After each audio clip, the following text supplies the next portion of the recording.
कोळसा आहे माझं मन.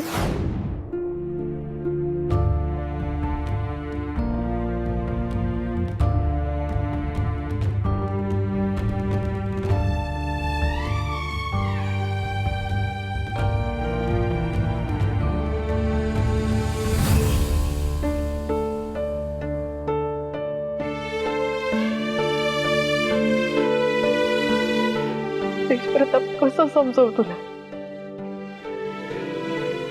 तुला वाटते तितकी मी गप्प आहे. ते फक्त तुमच्यावरच्या प्रेमापोटी. माझं प्रेम आहे तुमच्यावर आणि ते कायम असंच राहणार. फरक फक्त एवढाच आहे की त्या प्रेमाची कदरच नाहीये तुम्हाला. दगडाला पण पाझर फुटतो. तुमचं मन काय आहे माहितीये? तुमचं मन कोळसा आहे, कोळसा.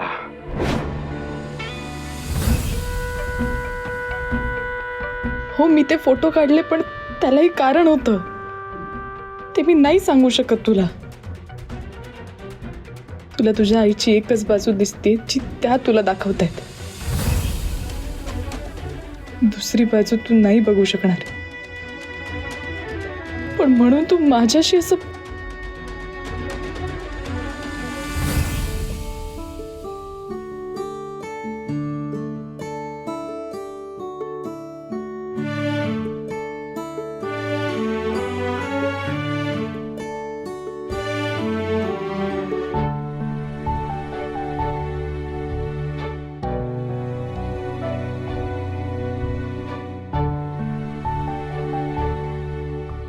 या खांद्यावर डोकं ठेवून तू मोकळं होऊ शकतेस.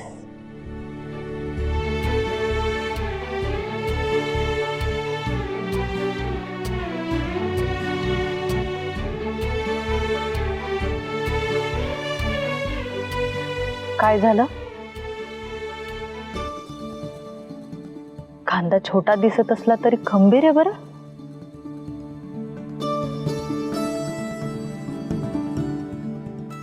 नको काळजी करू. मनसोक्त रडून घे. रडावंसं वाटतंय ना?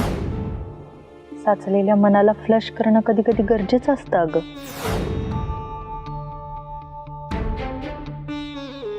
मन हलकं होतं.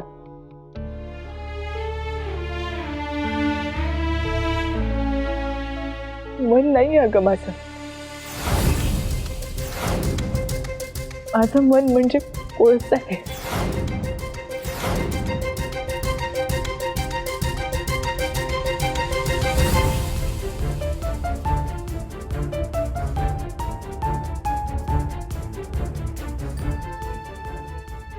कोळसा आहे माझं मन.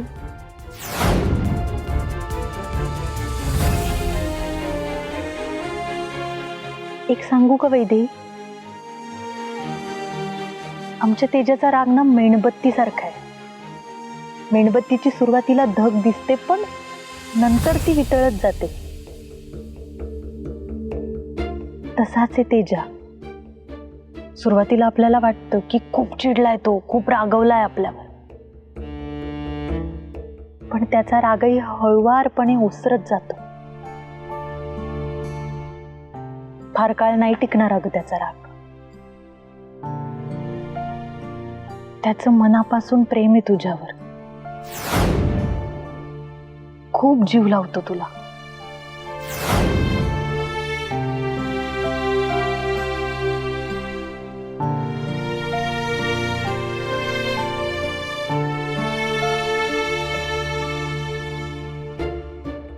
खरं सांगू वैदेही, माझा तेजाना दुनियेसोबत लढू शकतो, पण आपल्या माणसासोबत नाही लढता येत त्याला. म्हणजे त्याला लढायचंच नसतं, त्याला जगायचं असतं आपल्या माणसासोबत.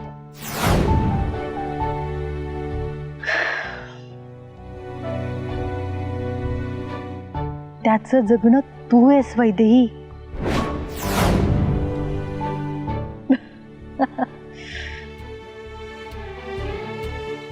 हसायला काय झालं?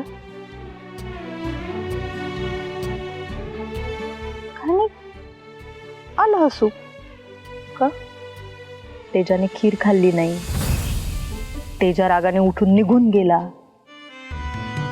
म्हणून रडू येत आहे ना?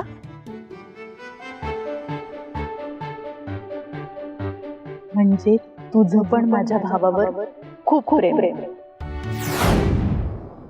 हो ना? तुलाही हेच वाटत होतं की आपण एवढ्या प्रेमाने बनवलेली खीर आपल्या नवऱ्याने खावी, आपलं तोंड भरून कौतुक करावं, हो ना? वा वा वा वा वा, मस्त जेवण झाले बरं का. आता फर्स्ट क्लास ताणून देतो ना की सकाळी फ्रेश मध्ये ड्युटीवर जाईन मग.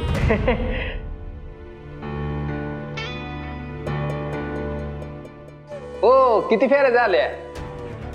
एवढ्या फेऱ्या कॅल्क्युलेट केल्या ना तर एवढ्या टाइमात तुम्ही सासरी पोचाल. काय झाले? नाही झालं ते इचरा. चांगलं त्या जगतापिनीची चिनमलं. जगतापिनी कोण? अहो तीच की वैदेही. तिच्या नांग्यात ठेचायच्या म्हणून मी माईला हे फोटो व्हिडिओ दिले. आईने काय केलं? चांगला राडा पण झाला होता त्याच्यावरनं. तेजाने चांगलं तिला घराच्या बाहेर पण हाकललं होतं. पण माईला काय गरज होती का मध्ये नाक खुपसायची? ठेवलं तिला घरामध्ये परत. नको तिथं आपलं माईगिरी करायला जाते.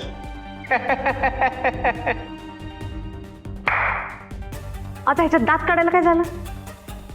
अवकार बरीन बाई, सासूबाईंच्या गोष्टीवर विचार करण्यासाठी फक्त सासूबाईंची लेक असून उपयोग नाही, तर त्यांच्यासारखं डोकं बी असायला लागते. लय पुढचा विचार करतात त्या. दूरदृष्टी जोरात आहे त्यांची. पण होय हो, त्या वैदेहीला घरात ठेवून ह्याचा माईला काय फायदा होणार होता? कारभारीन बाई, हेच तर खरा गेम आहे. म्हणजे बघा, शत्रू सोबत जर डावपेच खेळायचा असेल का नाही, तर शत्रू आपल्या नजरेच्या टप्प्यात असणं खूप गरजेचं असते. जर शत्रू नजरेच्या आड गेला का नाही तर त्याचा डावपेच आपल्याला कळणार नाही ना. कळलं का? म्हणून सासूबाईंनी त्या वैदेहीला घरात ठेवलंय. अहो पॉलिटिशियन आहेत त्या, त्याला चांगलंच माहितीये वैदेहीला मुठीत कसं ठेवायचं ते. बघितलं ना कशी बाजी पलटवली ते.